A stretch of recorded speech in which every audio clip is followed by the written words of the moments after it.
ရှေတုန်းကပင်လေကမ်းကြီးနားကရွာလေးတစ်ရွာမှာဖိုးစားဆိုတဲ့စားချက်သမားတစ်ယောက်ရှိခဲ့ပါတယ် ဒီနေ့ရာသီဥတုကတာယာလိုက်တာနေရောင်လဲကောင်းတော့စားတွေအထွက်တိုးမှတေချာကြတယ်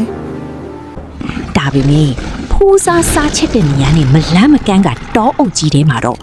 လူတွေကိုဖမ်းစားတတ်တဲ့နတ်ဆိုးကြီးတစ်ကောင်ကြီးစိုးနေပါတယ်ရွာသားတွေကတော့အဲ့ဒီတောအနာကိုသွားဖို့နီးနီးသားသားအနာကိုတော့မကက်ရဲကြပါဘူးမိုးချုပ်စားပြူလာတဲ့ညတညမှာတော့တောအုပ်ထဲကနေနတ်ဆိုးကြီးဟာဖိုးစားရဲ့စားချက်ဖူနာကိုရောက်လာပါတော့တယ် ဒီနေ့စားတွေကတော့အထွက်ကောင်းဦးမှာပဲ လူသားမင်းငါနေမြေထဲမှာစားလာချက်ရဲတယ်ပေါ့ငါမင်းကိုခုချက်ချင်းကြိုက်စားပေးမယ်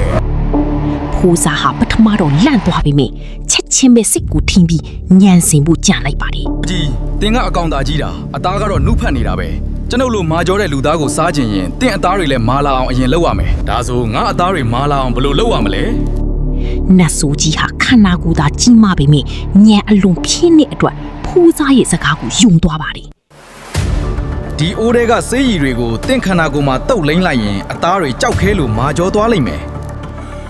သူဟာအသားတွေမာကြောဖို့အတွက်ဖိုးစားရဲ့စားဦးကြီးနာကိုတိုးကပ်ပေးလိုက်ပါတယ်